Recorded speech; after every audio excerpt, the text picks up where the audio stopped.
আসসালামু আলাইকুম গাইস, আজকে খুবই গুরুত্বপূর্ণ কথা বলবো। সকলে মনোযোগ দিয়ে শুনেন আর ভিডিওটা বেশি বেশি শেয়ার করে দিন।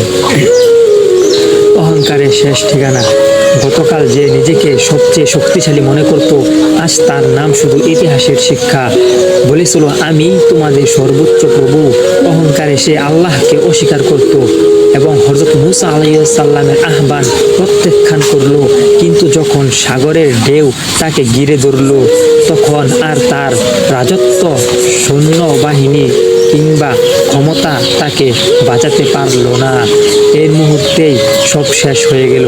শিক্ষা আমাদের এই ভিডিও থেকে শিক্ষা হলো, দুনিয়ার ক্ষমতা ক্ষণস্থায়ী কিন্তু আল্লাহর বিচার চিরস্থায়ী। তাই অহংকার নয়, বিনয় বেছে নিন। গুনাহ নয়, তওবা বেছে নিন। কারণ শেষ সফলতা শুধু আল্লাহর অনুগত্যই।